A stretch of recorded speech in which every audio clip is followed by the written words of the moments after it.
Life flows on the river of purpose. We're all carried by the uncertainty of its own unfolding. Chasing purpose is all about nurturing faith, setting intentions, pursuing aspirations, all while living boldly. Chasing Purpose aims to inspire, uplift, and empower people through real-life stories. Stories that encapsulate life's memorable moments and enduring life lessons.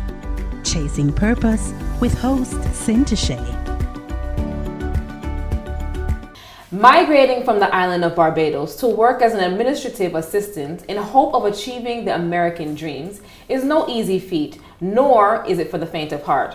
Learning what it was to not just live somewhere new, but to learn the culture, adjust to the extreme weather conditions, grow to like the taste of the food, meet new people, to just fit in would be an uphill battle for this reserved Bajan.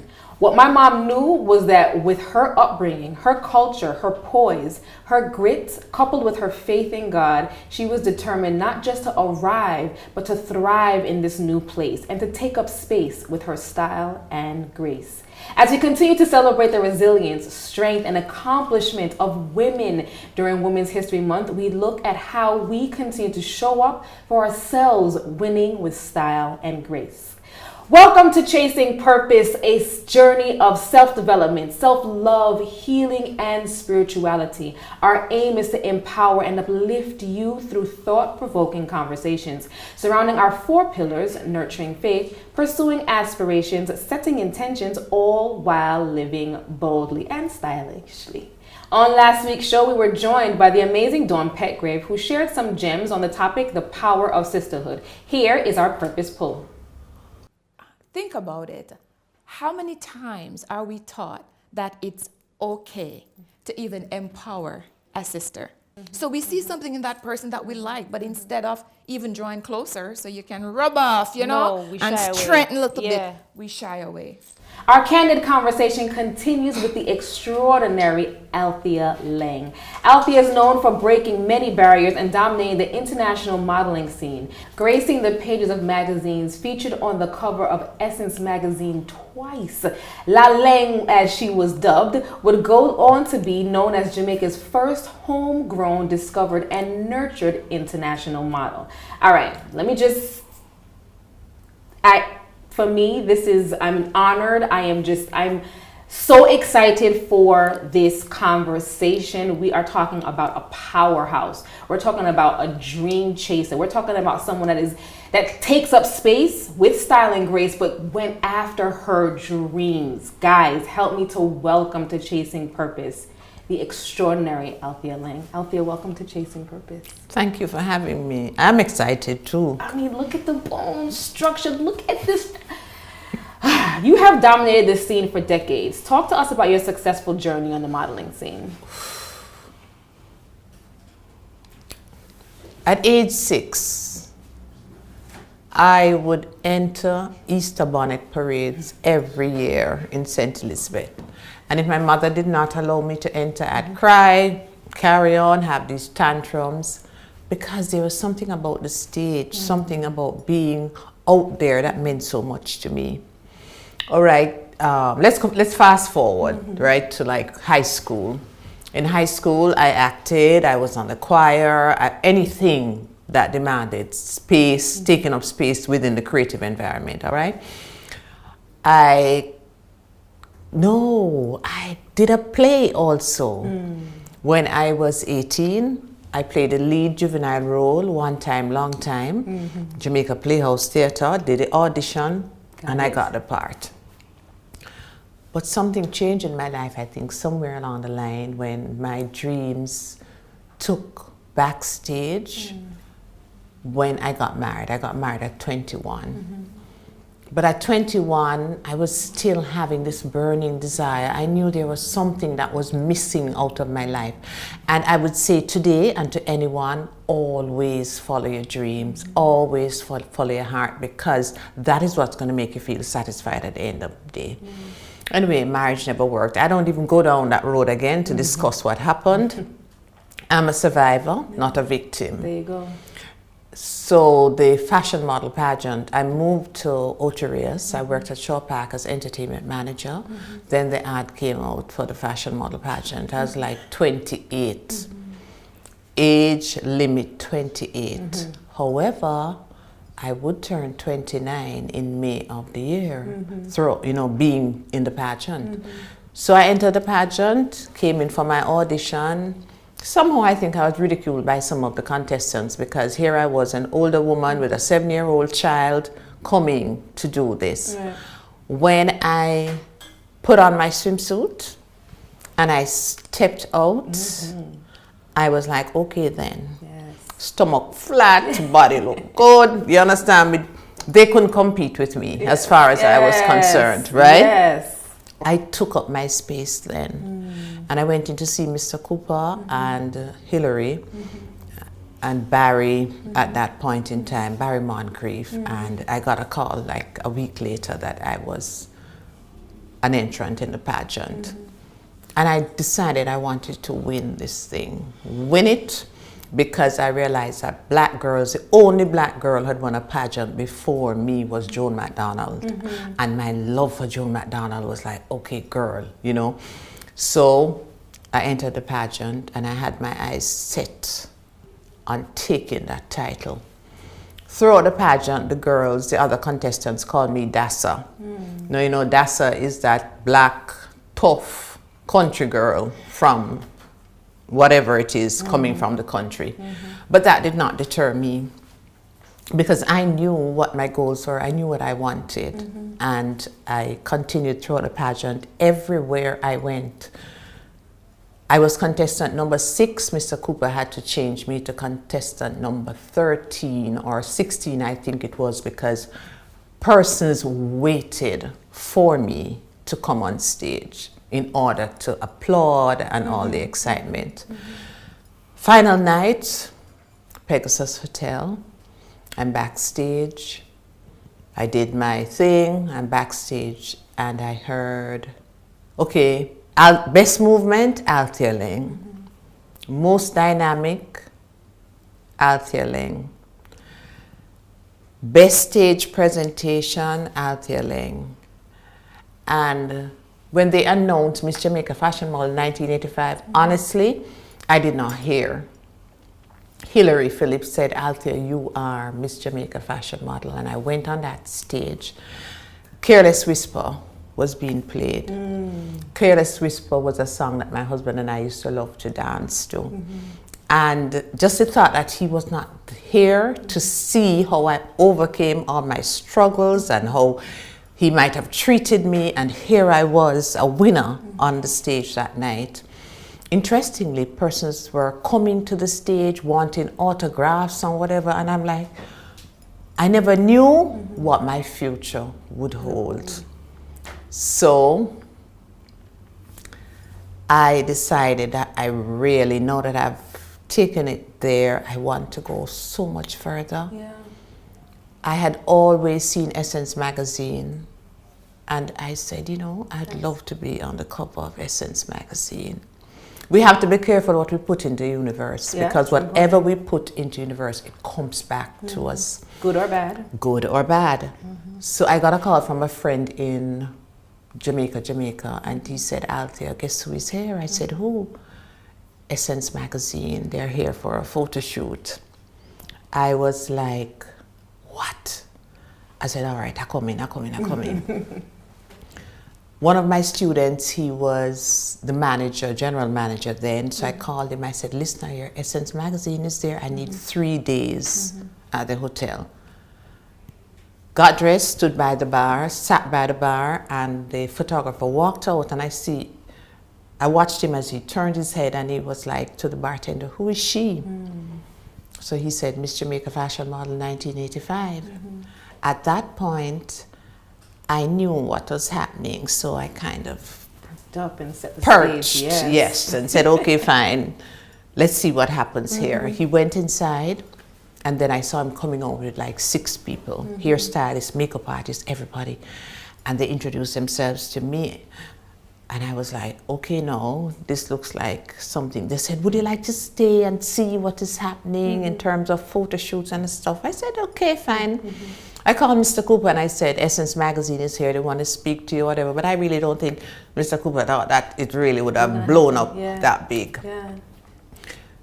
They were there, I left and got back to Kingston. But I stayed in touch with them. One day I called and then I was told that they needed a chocolate girl. No one appears on Essence Magazine unless you're a celebrity.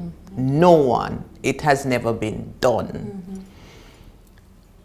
I got on the next flight to New York City and I called and I said, Jamaica, where are you? How is Jamaica? I said, Jamaica is in New York. Jamaica's in New York, honey, ready.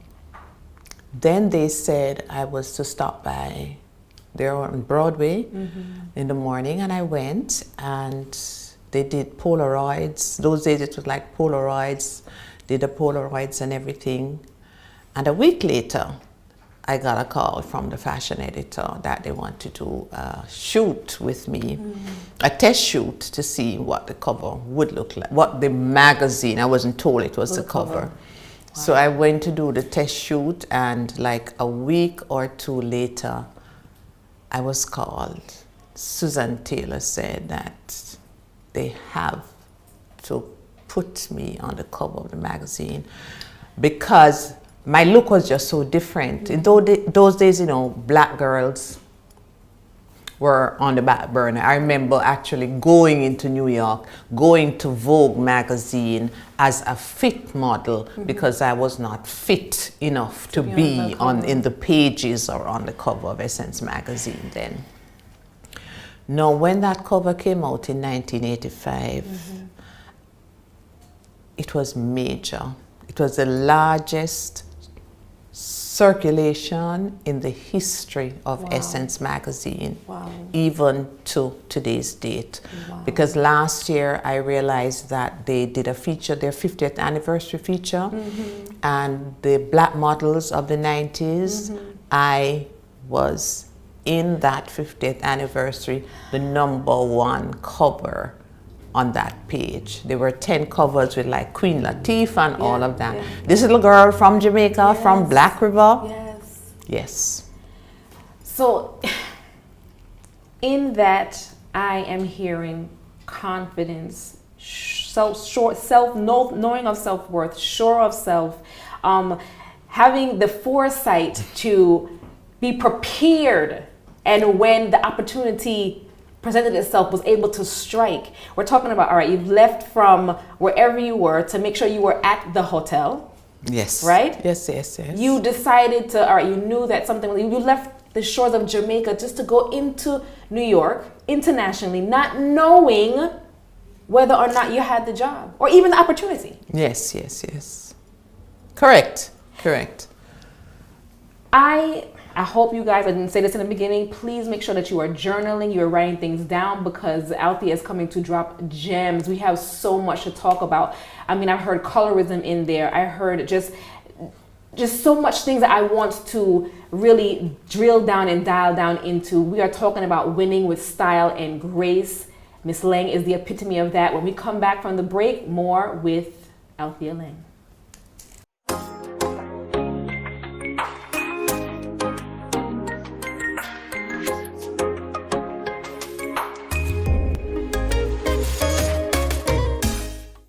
Welcome back to Chasing Purpose, heard right here on the Bridge 99 FM in Jamaica and in the New York tri-state area on Irie Jam Radio. We are talking about winning with style and grace with the extraordinary Althea Laing.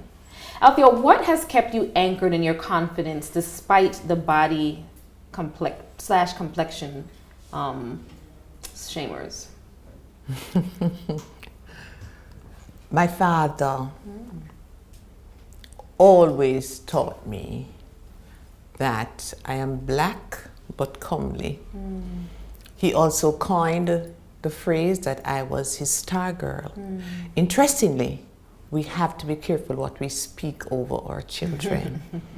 Because he kept on saying it, oh, star girl, come here, star girl, star girl, star girl.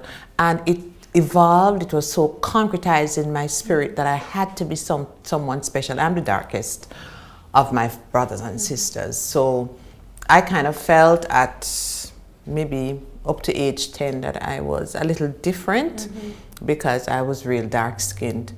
But my grandfather used to call me black gal. So I said, oh, there is something here that's special about me, both in my father's eyes and my grandfather's eyes. And whatever it is, I'm not going to allow that to be a barrier in terms of achieving my goals and dreams and becoming the woman that I want to be. Which is why I'm so committed to working with the young girls in Jamaica every summer, having my summer program, empowering them in terms of and I focus a lot about who am I and speak to them on the color of their skin and to embrace exactly who they are. Growing up, for me, I know quite a few beautiful, I saw them as beautiful dark-skinned girls, but they hated the color of their skin. Absolutely hated the color of their skin. And at that time, bleaching wasn't a thing, but anything they could do to deflect or to hide behind. Yes, and some persons wore lighter foundation and stuff like. No, I never had a problem with my skin. I never did, particularly when I was in New York. I found like the Italian men just thought I was everything, you know. Yeah, that's always and in Jamaica, the situation with Jamaican men, I saw it in my marriage. When they elevate, they take onto themselves some brown skin person who is not necessarily maybe half as wonderful as you are, right? But for them, they need to have this appendage, I call them, in order to make them relevant in society. So I do have, because of all of those hurdles, I'm pretty good. I'm pretty confident with who I am, and it's going to take a special man who will understand and appreciate the woman that I have. And I said to my granddaughter the other day, if it's a white man, it doesn't matter. The fact is, I think we need to get to the stage, particularly our Jamaican men, in appreciating the beauty in our black women. I want you to appeal to a young woman right now, or young women right now that are coming up, and men too. The colorism lies across the board, who are struggling with their complexion, who are thinking about maybe they should bleach their skin or they should, dumb down their beautiful complexion. Appeal to them, please. I am 66 and I have no reservations. Right? Because the melanin in my skin has allowed me to maintain my beauty. Call me enough, call me whatever you think. Absolutely not. I am saying today that the melanin in my skin has kept me going and has, as a matter of fact, I think I'm ageless. I cannot be defined as ageless. So it is very important for them to understand that we have been given our particular skin type, skin color, based on what the Lord saw that we needed to have to work with, right? And within that space, we need to understand the beauty that is within. And beauty is not necessarily outside, because I find it so horrid to see these people with black feet and brown faces and pink and yellow underneath, and it is revolting to actually see it, right? And it's a problem in society because they say when you're brown, you're going to move up and whatever it is. Moving up, achieving your dreams, getting to where you want to be has to do with how you feel about yourself. And if you bleach, whatever color you are, you need to understand that you have to identify with the beauty within, and that beauty within will radiate, and we get to the point where we're able to encapsulate all our needs, our hopes, our dreams, and our desires once we start feeling good in the skin that we are in.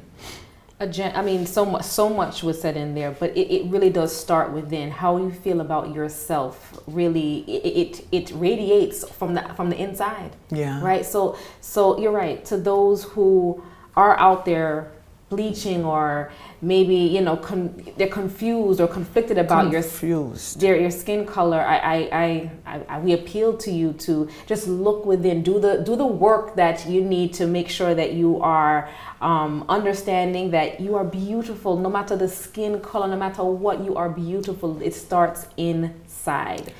Althea, how do you define your style?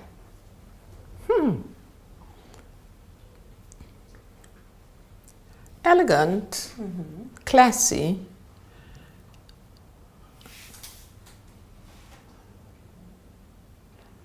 and I like to be original, really. Elegant style, graceful, classy. That is my style. Yeah. It's the answer for me. Elegant, classy, and may I add, timeless. You're absolutely gorgeous. And just like you said, whatever is within, that beauty that is within, is radiating on you. Thank you. At no point could nobody tell me what your age is. I mean, just there's an energy also that you carry that I'm just like, when I get to that age, this is exactly bone structure and everything, y'all. Althea ain't come to play. All right, winning with style and grace. How do you wake up every day with a winning mindset? It's not every day that I have a winning mindset. Thank you for that candid answer. All right. Thank you. It is very important, though, that what has happened over the years is that I know that it's a new day. And with it comes new opportunities. And if I face challenges throughout that day, my source is coming from my connection with the Supreme, right? And I found in the last 10 years, I have drawn so much closer to God, and I have seen Him doing so many things and giving me that inner peace in spite of all of the challenges. So I go through each day, and each morning I wake up, I make my affirmation, bless me indeed and enlarge my territories, right? And I find that some things are happening to me, particularly in the last year, that it's just shocking me, the goodness and the grace of God. He has been keeping me. I suppose it's His grace, but each day I get through it. I manage to get through it because I know I can draw my strength from another source.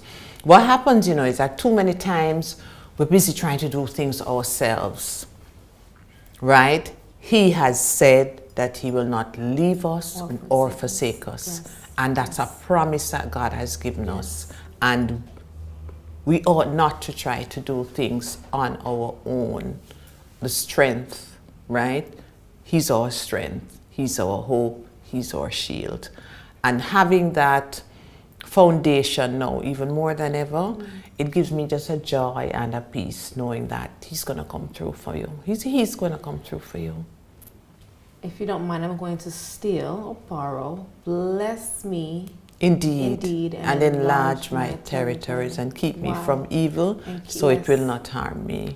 Deuteronomy. Wow, strong foundation. A strong foundation also is very, very important on our journey, any journey that we're on. Have you ever encountered fear on this journey? Yes, fear. I encountered fear, and during my marriage, and honestly, I really don't want to go back there because I have put it now in my past.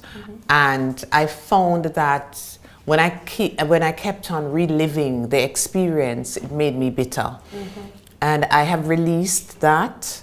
And I think having released that, there is so much more new and positive energy that's coming my way. Yes, I'm attracting. Yeah, so awesome. That's the only time I felt real fear because it was abusive and I didn't know exactly what he would do at any particular moment in time. But I took control, I took charge, I walked away and I found myself. Such a pity that when I won Miss Jamaica Fashion Model, he died like 2 months before. And on that note, Althea, talk to us about a time in your career where you felt difficulties you've had to overcome.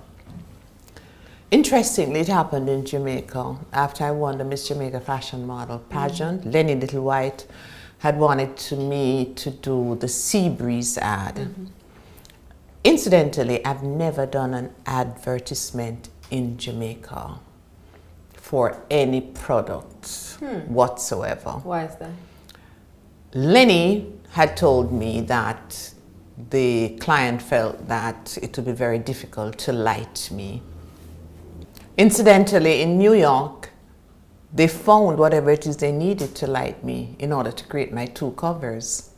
So Jamaica, and I'm going to say it with no apologies, Jamaica is, on one hand, colorism exists, classism exists. And if you are dark-skinned in Jamaica, you manage to go through the doors of the social climbing, social ladder because of the money that you have. I have watched people embrace Usain Bolt. Under normal circumstances, they would not. Right? Because he is a black boy from the country. He has done exceptionally well. And as a result, I love him, I admire him. Doors open for him now because of who he is and what he might have had in terms of his wealth and all of this. In our society in Jamaica, the classism I mentioned before, but the colorism is very real. And black girls like myself, and people say, Lord, she's talking about black, black, black, black, black. But honestly, it is a real problem. Unless we get to the point where we love ourselves, appreciate ourselves, and see beauty, right? In our real dark-skinned, chocolate, fabulous, wonderful women, we do have a problem in this country. So even the advertising industry in Jamaica, it's only recently that they have started pushing darker skinned people. Years ago, it never happened. You had to be almost white and blonde and whatever it is. It's really sad. It is. But my duty each summer is to meet with these young ladies and say, listen, love who you are. There are so many young people who come in, people at school, say they're black, say they hear tough, and you know, there are so many things that they have to cope with within even the school communities, and it's very sad. How do we start the conversation to even change this narrative? I had actually written a proposal for the Ministry of Education years ago under Maxine Henry Wilson. I think she was the minister then. It was approved for the work to be done in terms of going in, sensitizing these people, young people, so that they come up with a more positive outlook and confidence. It was shut down after 6 months because somebody saw that there was some money that they could get to move into a program that they wanted to do. So that was the end of my program. Jamaica is a very political country. And in spite of the fact that you are talented, you're able to contribute to the society, if you're neither green nor orange, or they can't identify what you are, they will not use you based on your talents. And I came back to Jamaica, because I have my talents to share. But because of my political affiliations or lack of political affiliations, I'm sidelined. But when the Lord decides that it is my time, there is nothing on earth anybody can do to stop it. Because right now I am in my season and I'm putting it out there, and everything that I want, I'm going to get it. Timeless, ageless. It doesn't matter when it is your time, no matter when it is your time. Althea, I don't even know if you realize you're showering me right now with all these gems. Your presence it's mystical, I want to say. There's something that's absolutely, there's grace and style, just everything amazing about you. And thank you we're not at the end of the show, don't worry, but I just want to thank you for what you've brought to the table, for the eyes that you're opening now in your season, for taking up space. You took up space, and kudos to your grandfather and your father. I think it started there. Them speaking that confidence and speaking that you are beautiful, that you are a star girl. Guys, it starts at the home. Yes, it starts in the home. Look, before we all get teary-eyed here, I have to jump to a quick commercial break. More on Chasing Purpose and the beautiful Althea Laing when we get back.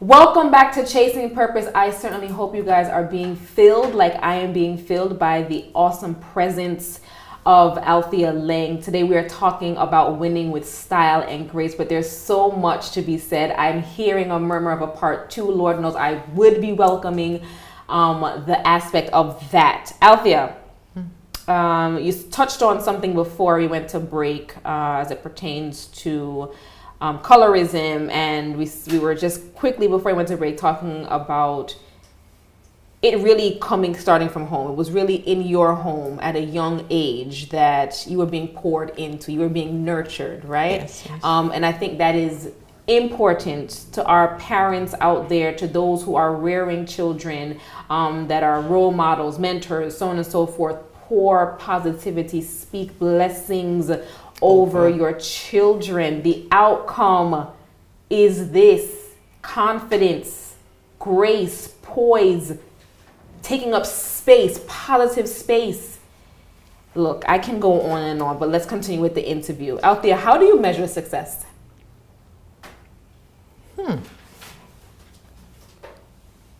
Success for me is the lives that you have touched.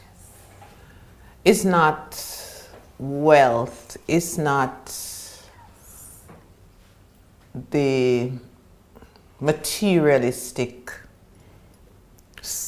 things that we have, accessories, whatever. It is touching lives to me, which is why I went back into education. And I taught for so many years, which is why I still tutor at home in spite of everything else that I'm doing. Which is why I have summer programs, I do motivational talks. That is success. When I walk into a room and somebody says to me, the other day, I was actually out dining, and the waitress came and said, "Miss, what you drinking?" So I told her, and she said, "The gentleman over there said he's buying you a drink." I said, "Okay, fine," and I told her what I wanted. And I said, "Tell him to turn around, because I need to see who was buying me this drink." This was a young man who almost got expelled from high school, who I asked the principal to give me control of him, who ended up with 4 subjects. Yes. He turned around and he saw me, and I smiled, and he just started, "You see that woman there? And she met me who me is today." And I mean, I had to embrace and be locked, and he said, "Miss Laing, I love you, I love you. Wouldn't understand what you have done for me." So for me, that is success. Seeing all my students, the persons whose lives I've impacted, doing very, very well. Yeah. That is how I measure success. Yeah, that sounds about right. What advice would you give to others who are heading in a similar direction as modeling? My granddaughter, Sydney, is signed, I don't know, to Saint International, but I told her the most important thing is to get her career first. Career. They need to understand really that this is a journey where you'll have your ups and your downs. Nobody gets into the industry. I was lucky to get into the industry, and my first job was a cover, right? Yes, yeah. You have to struggle. But I'm begging you girls who want to do modeling, do not give up of yourselves. Nobody has to take advantage of your body in order for you to get jobs or to be placed else. Your body is a temple, right, of the living God. And I have walked away from stuff in New York because I refused. You see, my nose skin up. I refused to be a party to anything like that. There are so many young women right now who are doing the exact opposite of what Miss Laing just said. Your body is your temple. You do not need to do anything that you to advance yourself more than what it is that you set out to do. So if it is modeling that you're going to be doing, whatever it is, let no one veer you off your path. Do not defile your body. Do not give yourself away. Do not lose yourself on this journey. And I think another critical point is to have the career, to know what it is that you want to do. Career. Yeah, because it's not every story is going to be like this one, where you win at 29, right? Because at 29 is a bit old. Yeah. To win a competition such as that, and then to not be a fit model, not just be in the pages, but to cover an international magazine twice. Okay, girls. Let's keep our head on our shoulders. All right, Althea, looking back, what advice would you give to your 13-year-old self? Wow. I would tell my 13-year-old self to do everything that she wants to do in terms of her academics. And I would I'd get married maybe at this point in my life. I wouldn't get married at 21. No rush. So no rush. Very important that we get all the things that we want before we decide to make that choice. And we need to understand also too that it is not about that physical attraction. For me now, I realize the mental attraction is what matters. I must be able to communicate with you and all of that, because sex begins in your mind. Yeah. A lot of people do not realize that, that sex is a mental thing, and the exchange of energy. Ooh, you go, girl. The exchange of sexual energies is very important. Very. So when you engage in sex, when that penetration happens, you take on that person's energy. Yes, this is something that I tell persons all the while, and I also say to them that we need to understand that we cannot put on mileage on our sexual speedometers. Part 2, y'all. It's gonna be a part 2. I mean, yes, and yes. Yeah, we're gonna leave it there because this is daytime, nighttime show. So, you have made your home a refuge for children, which you spoke about earlier. That gentleman that saw you and was just enthralled and just so grateful for what you've done for him. Speak to us about that initiative. All right, what happened was that I was teaching at Bel Air High School, and there was a particular young lady who came from Bermuda.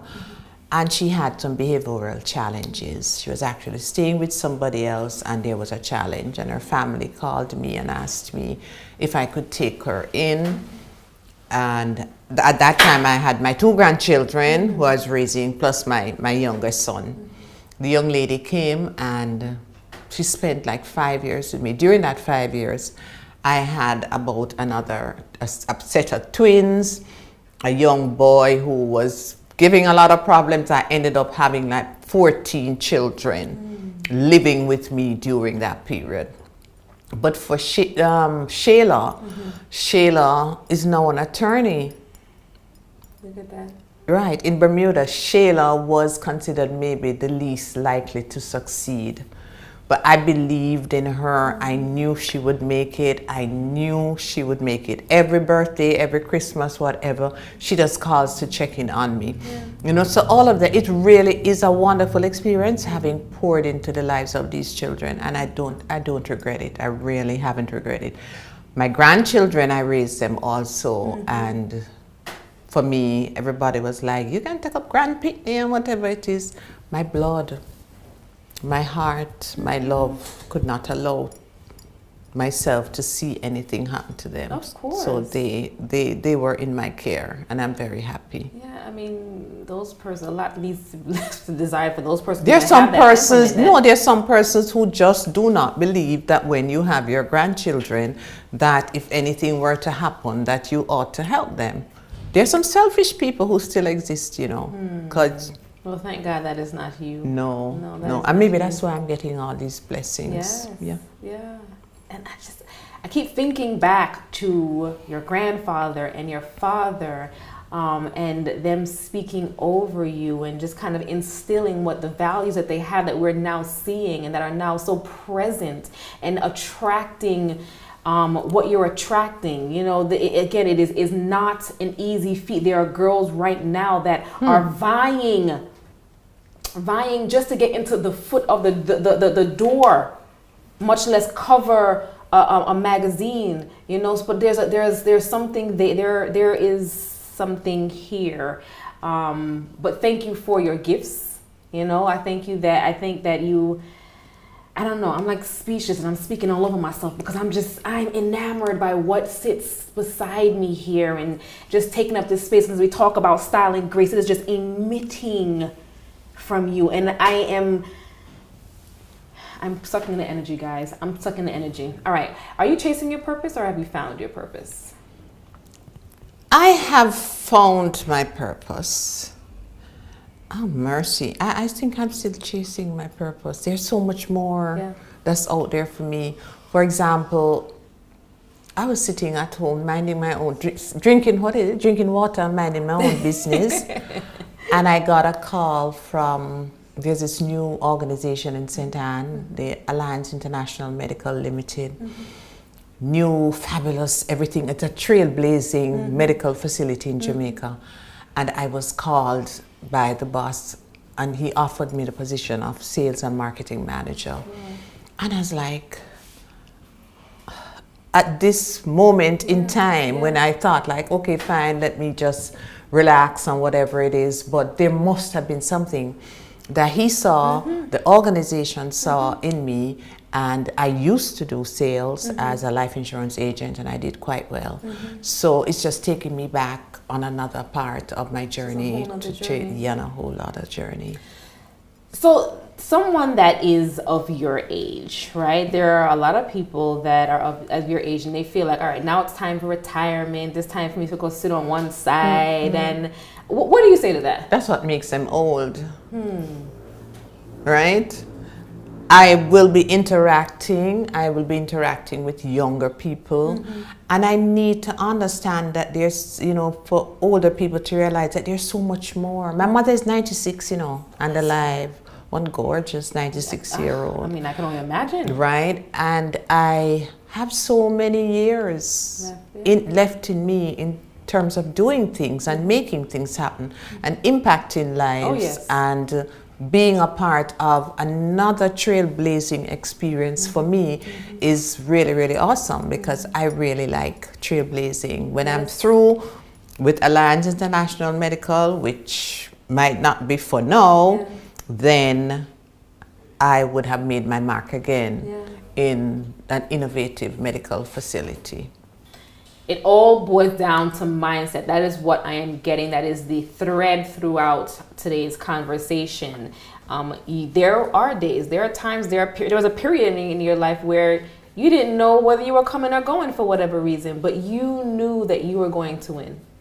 You had that mindset. From your parents, your grandparents, they were pouring into you from then and speaking over you that you were going to win, right? You have to win. During that period in the 90s with FinSac, I was FinSacked, but guess what? I saw people rolling over, dying, getting heart attack, so disturbed that they're losing material stuff. When you have an overdraft for 30,000, which becomes 10 million, right? And people are writing you. I knew that there was no way I was ever going to pay 10 million because I know who I serve. You understand me? And it went down to 1 million. I had a van and I had my BMW, right? So I gave them the van and I said, take that van and sell it. I gave them $150,000. That was the end of that big old 10 million story. So the thing about it is that we can't allow these challenges and to get overwhelmed because there is a way out. Yes. There's always a way out. And I have seen so many persons still so stressed out that they lost the house and this, but you can get another one, right? Yeah. Mine wasn't even about a house. It was $30,000 overdraft at a merchant bank, which became 10 million in that period. And so many persons, I'm telling you, died earlier than maybe they would have if they did not have take on the stress of that. So I don't allow things to stress me, because I've always said that I don't want to have any lines and wrinkles. And honey, she doesn't. I refuse to. On that note, we're going to jump to a quick commercial break. More with Althea Laing when we get back, y'all.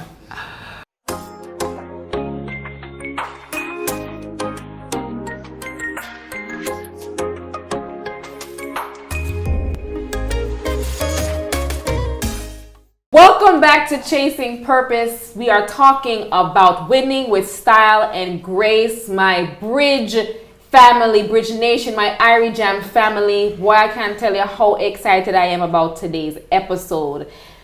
Woo! Althea Laing dropping gems throughout. Althea, I keep saying thank you, but thank you. Thank you. How do you empower others to show up for themselves? It's very difficult, because some persons do not know who they are, particularly with this social media, IG, superficiality. Nobody's showing up for themselves anymore. They're showing up for other people. And that is just so sad. You know, we have to understand, one of the reasons why I moved from Kingston years ago was because I thought everybody was just too superficial. You walk into a room and my spirit just couldn't deal with it anymore. I moved to a little country and live and just enjoy my life. If I want, I come into Kingston and go out with my friends, because I have a very small circle. But we need to just change our mindset. We go back to changing our mindset again. We're living our lives vicariously through others, and it needs to stop, because we will end up trying to own vehicles that we can't really afford.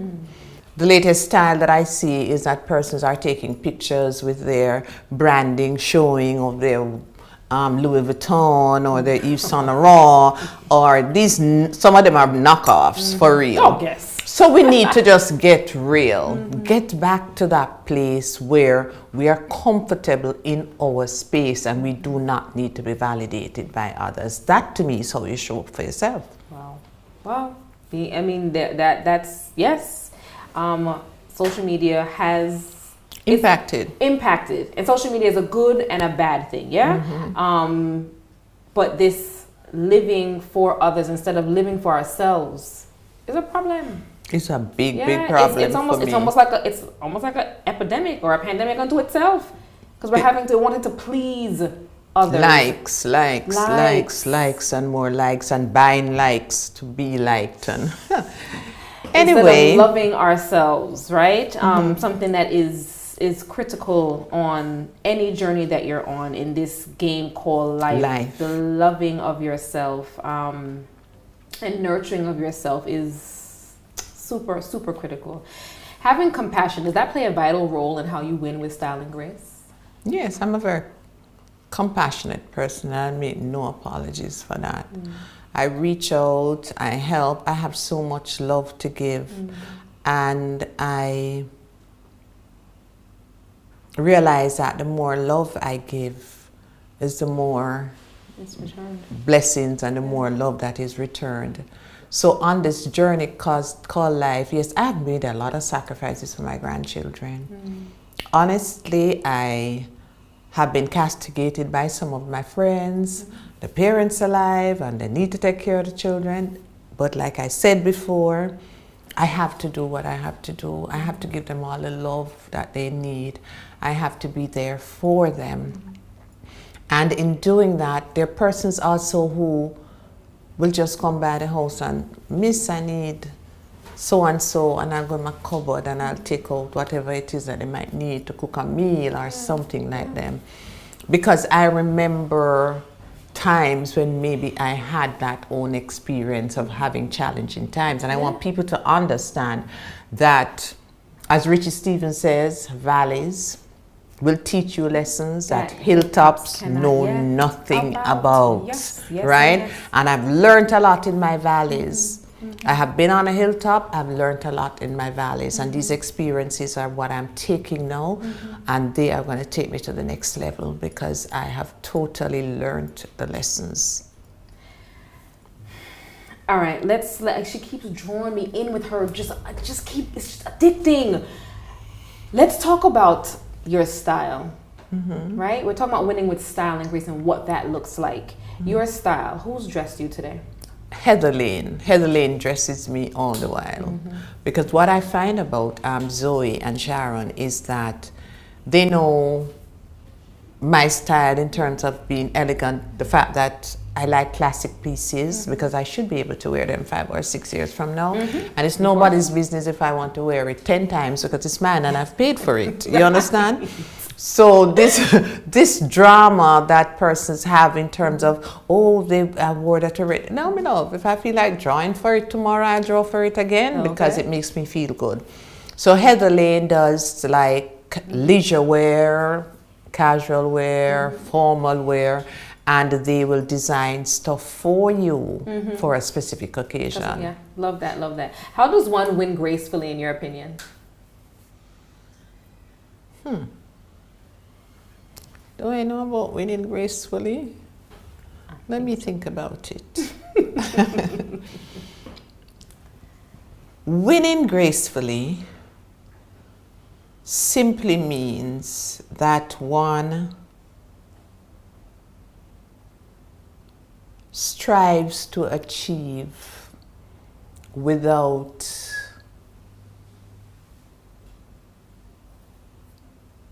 telling others that they have achieved. Humility. Winning gracefully, your humility is very critical to winning gracefully. Humility. Because honestly, I can tell you when I walked in New York, in Manhattan, and I saw my face on every newsstand, and it blew my mind, and I stood up and I was crying because I had won gracefully. And a gentleman said, "Isn't that you on the cover of the magazine?" And I said, "I think so, I think so." And then he said, "You're so beautiful." And guess what? This is something that I had not really heard in Jamaica. Somebody, you could have heard the fact that he was absolutely enamored with me when he said, "You're just so beautiful." And those words I have taken with me for the rest of my life, because the truth is, I look in the mirror in the mornings, before I leave, and I say, "Darling, you're fabulous. I'm out of here. I don't care what you want to say when I get out of there. That's your problem." I look in my mirror speaks to me, and I speak to my mirror, and I head out to face the world. It is critical. You don't need anybody to define you. You define yourself. You have a mirror. Yes. Look in that mirror and just love what you see. And then there are persons who say, "Lord, she fool herself." Because guess what? Packaged is a confident black woman, and they don't normally see confidence and black all together in one package. We have to change that. We are going to change that one step at a time. See the package here? The start here, right? And again, it starts with self. Look into that mirror. What do you say? You look into the mirror and say what? You go, girl, in other words. Finger snaps and all. Finger snap. Yes, I'm fabulous and I'm out of there. Yes, I have learned that because, and I didn't want to go there, but at one point in my life, particularly through my marriage, I felt that something was wrong with me, right? Because how could this person decide that they want to have a relationship with somebody else when, a lighter skinned person? So I said, "Jesus, something wrong with me now. I wonder whatever. And then I just shook it off and stepped out. Yes. And I conquered. Yes. I came, I saw, and I conquered. Okay. She came, she saw, she conquered. And I think keep saying it, it goes back to grandpa and daddy instilling and pouring into you guys. It starts at home. What is next for Althea Laing? Ooh, I have a line of sandals that I started recently, leather, Laing sandals. Laing, yeah, because that name was given to me by Chester Francis Jackson. And I am looking forward, I'm excited about Alliance International Medical as sales and marketing manager. That to me is everything now. I'm pouring everything into that because I want to see it happen. It's going to be oncology, radiology, so many exciting things, general practice, and it's at the Draxall Center. So we're having our launch March 25th. A lot of wonderful things are happening. And we'll look out for that. Yes, and I really, honestly, plus summer, again, we have another Althea Laing grooming program in the summer because it's been what? From 1992 when I came back, I've been having these workshops. And how can people reach out? They reach out via my email, Althea Laing Image 2019 @gmail.com.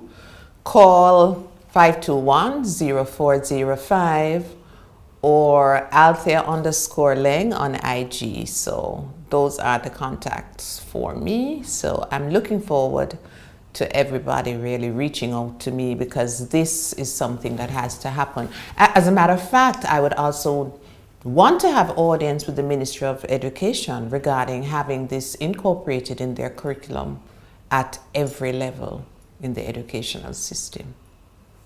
Did you see how she just did that? Like, did you Althea, this is not going to be the last time you see her, okay? She's going to be back on Chasing Purpose. Thank you so much for being a part of today's show. Thank you for having me. Oh. And you know, interestingly, I watch you and I sat in the house one day and I said, you know, I'm going to be on that show. I said that like 3 months or so ago. I said, I'm going to be on Chasing Purpose. I didn't reach out. No. You realize how the universe got us together? Self-worth, dignity, class, elegance, etiquette, aims setting, goals crushing, dream chasing, resilience, tenacity, and staying true to yourself. Not dimming your light even when the times are hard. Women, I salute you. And in the words of the great B.I.G., to all the ladies in the place with style and grace, wishing you love, light, and purpose.